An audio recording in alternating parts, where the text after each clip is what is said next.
नमस्कार, मैं हूं शशि। आइए झारखंड की टॉप 25 प्रमुख खबर जानते हैं। महिलाओं के लिए मुख्यमंत्री मैया बलवान योजना। झारखंड की करीब 50 लाख महिलाएं राज्य सरकार की महत्वाकांक्षी मुख्यमंत्री मैया सम्मान योजना का लाभ उठा रही है। योजना के तहत सभी लाभुकों को प्रति माह 2500 रुपये दिए जाते हैं। राज्य सरकार इस योजना की सभी लाभुकों को सशक्त बनाने के लिए एक नई योजना बना रही है। इस योजना का नाम मुख्यमंत्री मैया बलवान योजना रखा गया है। यह योजना की आधिकारिक घोषणा 15 नवंबर को करने की तैयारी है। बता दें, झारखंड राज्य की 25वीं वर्षगांठ पर मुख्यमंत्री हेमंत सोरेन मुख्यमंत्री मैया बलवान योजना की घोषणा करेंगे। इस योजना का मुख्य उद्देश्य मैया सम्मान योजना की लाभुक महिलाओं को आर्थिक रूप से सशक्त बनाना है। इसके लिए महिलाओं को उद्यमी बनाने और स्वरोजगार से जोड़ने का प्रयास किया जाएगा। योजना के तहत लाभुक महिलाओं को स्वयं सहायता समूहों से जोड़ा जाएगा और स्वरोजगार का मौका भी दिया जाएगा। सरकार चाहती है कि मैया सम्मान योजना की मासिक 2500 रुपये की सहायता राशि केवल बैंकों में नहीं पड़ी रहे, इसका उपयोग महिलाएं अपना व्यवसाय खड़ा करने में करें। गुमला मुठभेड़ में 3 उग्रवादी ढेर। गुमला के घाघरा बिष्णुपुर थाना क्षेत्र के सीमा क्षेत्र के केचरी रुंगड़ी टोला जंगल में बुधवार को मुठभेड़ में जेजेएमपी के 3 उग्रवादी मारे गए हैं। मारे गए उग्रवादी में लोहरदगा के सेन्हा बसार टोली निवासी लालू लोहरा, लोहरदगा के रोरेद निवासी सुजीत उराव और लातेहार के होसिर निवासी छोटू उराव उर्फ सत्येंद्र के रूप में की गई है। मुठभेड़ के दौरान 2 उग्रवादी के भागने की भी सूचना है। पुलिस के अनुसार लालू लोहरा जेजेएमपी का सब जोनल कमांडर था, जबकि सुजीत उराव और छोटू उराव एरिया कमांडर था। घटनास्थल से पुलिस ने एक AK-47, एक SLR और एक इंसास भी बरामद किया है। बता दें, गुमला एसपी हरीश बिंजामा ने बताया है कि बुधवार को अहले सुबह पुलिस को सूचना मिली थी कि बिष्णुपुर थाना क्षेत्र के चेकी रुंगड़ी टोली में जेजेएमपी के उग्रवादी छिपे हुए हैं। वे किसी बड़ी घटना को अंजाम देने की साजिश रच रहे हैं।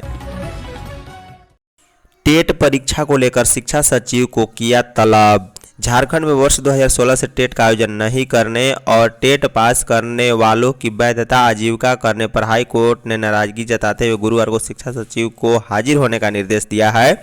जस्टिस आनंद सेन की अदालत ने हरिकेश महतो और 400 अन्य याचिकाओं पर सुनवाई करते हुए यह निर्देश दिया। अदालत ने सचिव को यह बताने को कहा है कि टेट का आयोजन कब किया जाएगा।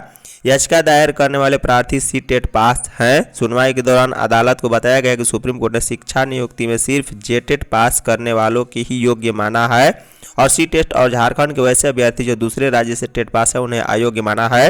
सुप्रीम कोर्ट के आदेश के बाद राज्य सरकार ने नियमावली में संशोधन किया और जेटेट को अनिवार्य कर दिया। नियमावली में कहा गया है कि वर्ष 2016 में जिन लोगों ने टेट पास किया है उनकी वैधता आजीविका रहेगी। दुर्गा पूजा में सुरक्षा स्वच्छता पर कोर्ट सख्त। दुर्गा पूजा के मद्देनजर झारखंड हाईकोर्ट ने पूजा पंडाल में सुरक्षा स्वच्छता और शांति व्यवस्था सुनिश्चित करने के लिए राज्य सरकार और जिला प्रशासन को कड़े निर्देश दिए हैं। चीफ जस्टिस तरलोक सिंह चौहान और जस्टिस राजेश शंकर की अदालत ने कहा है कि पूजा समिति और जिला प्रशासन को पहले से जारी सभी दिशा निर्देशों का सख्ती से पालन करना होगा। ये सभी शर्तें पूरे राज्य में लागू होगी। सभी जिलों को उपायुक्तों और पुलिस अधीक्षकों को इन निर्देशों का पालन करने का निर्देश देते हुए कोर्ट ने कहा है कि पूजा पंडाल में सुरक्षा और स्वच्छता से जुड़े नियमों का कड़ाई से अनुपालन कराए। मामले की अगली सुनवाई 7 अक्टूबर को होगी। जिला स्कूल मैदान में दुर्गा पूजा की अनुमति मिलने के बाद स्वतः संज्ञान लेकर कोर्ट इस मामले की सुनवाई कर रहा है। बता दें, इस मामले में सरकार की ओर से दाखिल शपथ पत्र में कहा गया है कि पूजा समाप्त होने के बाद मैदान को पहले जैसा खेल योग्य बना दिया जाएगा। सरंडा अभ्यारण्य के लिए कमेटी बनाने का निर्णय। झारखंड के पश्चिमी सिंहभूम जिले के सरंडा वन क्षेत्र को वन्य जीव अभ्यारण्य घोषित किया जाएगा। इससे पहले वनवासियों और क्षेत्र का सामाजिक और आर्थिक का अध्ययन किया जाएगा। इसके लिए राज्य सरकार 5 मंत्रियों की टीम गठित करेगी। मुख्यमंत्री हेमंत सोरेन की अध्यक्षता में कैबिनेट की बैठक में इस प्रस्ताव पर मंजूरी दी गई है। बता दें, मंत्रिमंडल की बैठक में कुल 27 प्रस्तावों पर मुहर लगी है। राज्य कैबिनेट की बैठक के बाद मंत्रिपरिषद की प्रधान सचिव वंदना दादल ने बताया कि सरंडा को वन्य जीव अभ्यारण्य घोषित करने पर विचार किया गया, जिसमें 575.19 वर्ग किलोमीटर क्षेत्र को सरंडा वन्य जीव अभ्यारण्य घोषित करने पर चर्चा की गई। इसमें अंकुआ, समता, करमपदा, कुदलीबाद, तिरिल और पोसी और थकलोबाद में आरक्षित वनों को शामिल किया जाएगा। सीबीएसई बोर्ड परीक्षा 17 फरवरी से होने की संभावना। केंद्रीय माध्यमिक शिक्षा बोर्ड की 10वीं और 12वीं की आगामी बोर्ड परीक्षाएं 17 फरवरी 2026 से शुरू होगी। बोर्ड ने बुधवार की महत्वपूर्ण परीक्षाओं के लिए एक अस्थायी डेट शीट की घोषणा की है।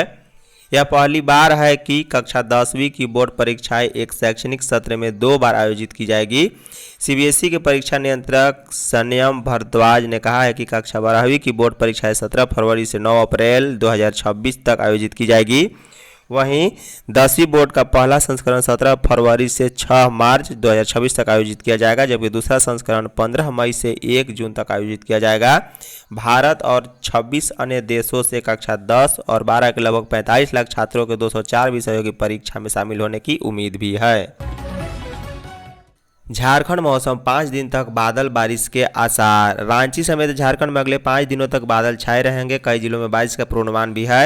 मौजूद निम्न दबाव क्षेत्र कमजोर हो रहा है। वहीं बंगाल की खाड़ी में एक नया निम्न दबाव क्षेत्र बनने की प्रक्रिया शुरू हो गई है। म्यांमार और पूर्व मध्य बंगाल की खाड़ी के तटीय क्षेत्रों में एक साइक्लोनिक सर्कुलेशन बना है। इसके प्रभाव से 25 सितंबर को बंगाल की खाड़ी में एक निम्न दबाव का क्षेत्र बनने की संभावना है। इससे झारखंड में 30 तक बादल छाए रहेंगे और कई जिलों में बारिश होने की संभावना है। मौसम विभाग के अनुसार राज्य में पिछले 24 घंटे में रांची में भारी बारिश हुई है। सबसे अधिक बारिश मांडर में 140.2 मिलीमीटर बारिश दर्ज की गई है। खेल विश्वविद्यालय की प्रक्रियाएं जल्द पूरी करें। मुख्यमंत्री हेमंत सोरेन ने रांची में स्पोर्ट यूनिवर्सिटी खोलने की दिशा में ठोस कदम उठाने का निर्देश अधिकारियों को दिया है। इसके लिए जल्द आवश्यक प्रक्रियाएं पूरी करने को कहा। उन्होंने कहा है कि स्पोर्ट यूनिवर्सिटी के खोलने से यहां के खेल और खिलाड़ियों की प्रतिभा निखारने के साथ उन्हें आगे बढ़ने के लिए बेहतर प्लेटफॉर्म मिलेगा। वे झारखंड मंत्रालय में पर्यटन, कला, संस्कृति, खेलकूद एवं युवा कार्य मंत्री सुदीव्य कुमार की उपस्थिति में खेल विभाग एवं सीसीएल के वरीय अधिकारियों के साथ mega sport complex Kotwa Ranchi के प्रस्तावित अनन्य को लेकर उच्च स्तरीय बैठक कर रहे थे। इस मौके पर उन्होंने खेल गांव में सभी स्टेडियम के अद्यतन हालात की विस्तृत जानकारी भी ली है। कहा है कि हमारे स्टेडियम अंतर्राष्ट्रीय स्तर के सभी मानकों के अनुकूल हो। इसके लिए खेल गांव के सभी स्टेडियम में आधुनिक सुविधाओं के साथ साथ सारी व्यवस्थाएं दुरुस्त रहनी चाहिए। पलामू के 780 परिवारों को पुनर्वासित करेगी सरकार। शहीद नीलांबर पीताम्बर उत्तर कोयल जलाशय परियोजना के डूब क्षेत्र में स्थित 7 गांवों के 780 परिवारों को राज्य सरकार पुनर्वासित कराएगी। 7 गांव पलामू विभागीय आरक्षित कोर क्षेत्र में भी अवस्थित है। इसमें प्रति परिवार 15 लाख रुपए और 1 एकड़ जमीन दी जाएगी। कैबिनेट ने इस पर अपनी स्वीकृति दे दी है। देश के विभिन्न टाइगर रिजर्व के कोर क्षेत्र में बसे 600 से अधिक गांवों का पुनर्वास हो चुका है। पलामू बाघ आरक्षण के कोर क्षेत्र में 35 गांव अवस्थित है और पलामू बाघ परियोजना दक्षिणी प्रमंडल मेदिनीनगर के कोर क्षेत्र में 3 गांव लाटू, कजरूम और जयगीर गांव के पुनर्वास के लिए भी एनटीसीए की अनुमति प्राप्त है और उन तीनों गांवों के कुल 270 परिवारों को पुनर्वासित किया जा रहा है। जेट फॉर्म भरने में परेशानी, डिग्री लेने का भीड़। झारखंड लोक सेवा आयोग जेपीएससी द्वारा आयोजित होने वाली जेट परीक्षा की ऑनलाइन आवेदन प्रक्रिया में छात्र छात्राओं को परेशानी हो रही है। वहीं बुधवार को आरयू में प्रोविजनल सर्टिफिकेट और डिग्री लेने के लिए भी काफ़ी भीड़ देखी गई। विद्यार्थियों का कहना है कि जेट फॉर्म भरने के लिए डिग्री अनिवार्य है, जो उन्हें नहीं दी जा रही है, जबकि विश्वविद्यालय में डिग्री सर्टिफिकेट का पैसा फॉर्म भरते समय जमा कर लिया जाता है। इस मुद्दे को लेकर अबुआ अधिकार मंच की ओर से जेपीएससी के अध्यक्ष के नाम एक मांग पत्र सौंपा गया है। संयोजक अभिषेक शुक्ला ने कहा है कि आयोग ने फॉर्म भरते समय मैट्रिक से स्नातकोत्तर तक के डिग्री प्रमाण पत्र अपलोड करने की अनिवार्यता रखी है, लेकिन राज्य के अधिकांश विश्वविद्यालय से इतने कम समय में डिग्री प्रमाण पत्र प्राप्त करना संभव नहीं है। झारखंड दिसंबर 2025 तक होगा उग्रवाद मुक्त। डीजीपी अनुराग गुप्ता ने कहा है कि राज्य में उग्रवाद के खिलाफ चल रही लंबी लड़ाई अब निर्णायक मोड़ पर है। करीब 20 वर्षों के संघर्ष में पुलिस और अर्धसैनिक बलों के 500 जवानों एवं पदाधिकारियों ने अपनी शहादत दी है। उनकी कुर्बानी और लगातार चल रहे अभियानों की बदौलत आज झारखंड सुरक्षित और प्रगतिशील राज्य बनने की दिशा में तेजी से आगे बढ़ रहा है। बुधवार को वे चंदाली स्थित एसपी कार्यालय परिसर में आयोजित प्रेस वार्ता को संबोधित कर रहे थे। डीजीपी ने स्पष्ट किया है कि दिसंबर 2025 तक झारखंड पूरी तरह उग्रवाद मुक्त हो जाएगा। वर्तमान में राज्य में केवल 40 से 45 उग्रवादी ही सक्रिय बचे हैं। उनके प्रभाव क्षेत्रों को पुलिस व पारामिलिट्री बलों ने चिन्हित कर घेराबंदी कर रखी है। इसी कारण उग्रवादी या तो मारे जा रहे हैं या फिर आत्मसमर्पण भी कर रहे हैं। आंध्र प्रदेश में बंधक बोकारो के 13 श्रमिक छूटे। झारखंड सरकार ने विशाखापट्टनम में कथित तौर पर बंधक बनाकर रखे गए बोकारो जिले के 13 श्रमिकों को आंध्र प्रदेश प्रशासन की मदद से मुक्त कराने में कामयाबी हासिल की है। प्रवासी नियंत्रण प्रकोष्ठ के एक दल की अगुवा शिखा लकड़ा ने बुधवार को जानकारी दी है। उन्होंने बताया कि सभी प्रवासी श्रमिक विशाखापट्टनम से ट्रेन से अपने घर पहुंच चुके हैं।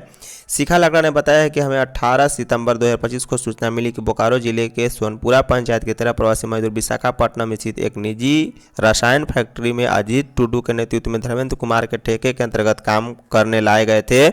उन्हें बंधक बना लिया गया है। मजदूरों ने दावा किया है कि वे पुट्टी से जुड़ा काम करते थे और काम के दौरान उन्हें स्वास्थ्य संबंधी समस्याएं होने लगी। गिरिडीह पुलिस ने चोरी करने के आरोप में 3 को दबोचा।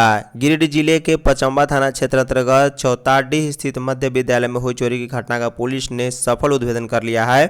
घटना 17 सितंबर की रात की है, जब अज्ञात चोरों ने विद्यालय के गेट का इंटरलॉक और ताला तोड़कर भीतर घुसकर कई कीमती सामान चुरा लिए थे। इसी मामले में विद्यालय के प्रधानाध्यापक मोहम्मद नियाज अहमद के आवेदन पर 18 सितंबर को पचम्बा थाना में कांड संख्या 107/25 दर्ज किया गया, जिसमें भारतीय न्याय संहिता की धारा 305, 321 के 2 के तहत प्राथमिकी दर्ज की गई थी। सरकार कर्मचारियों को दुर्गा पूजा के पहले देगी सैलरी। राज्य सरकार ने सरकारी कर्मचारियों को त्योहारों से पहले बड़ा तोहफा दिया है। सरकार दुर्गा पूजा के पहले सितंबर माह का वेतन देने का फैसला किया है। वित्त विभाग ने इससे संबंधित आदेश भी जारी कर दिया है। जारी आदेश में कहा गया है कि राज्य सरकार, हाई कोर्ट, राज्यपाल सचिव और विधानसभा सचिवालय के अधिकारियों व कर्मचारियों को सितंबर माह के वेतन का भुगतान 25 सितंबर से किया जाएगा। प्लास्टिक पर प्रतिबंध कागजों तक। झारखंड हाईकोर्ट ने राज्य में प्लास्टिक कैरी बैग पर लगे प्रतिबंध को लेकर सरकारी एजेंसियों की लापरवाही पर गंभीर चिंता जताई है। चीफ जस्टिस तरलोक सिंह चौहान और जस्टिस राजेश शंकर की अदालत ने अपने आदेश में कहा है कि सरकार ने वर्ष 2017 में ही पूरे राज्य को प्लास्टिक कैरी बैग मुक्त घोषित कर दिया था, लेकिन जमीनी स्तर पर इसका पालन नहीं हो रहा। अगर सख्ती से कानून लागू नहीं किया गया तो यह कानून केवल कागजों तक ही सीमित रह जाएगा। अदालत ने इसे पर्यावरण और स्वास्थ्य दोनों के लिए गंभीर खतरा बताया और सरकार को ठोस कदम उठाने का निर्देश दिया। इस संबंध में डॉक्टर शांतनु कुमार बनर्जी ने जनहित याचिका दायर की है। धन्यवाद।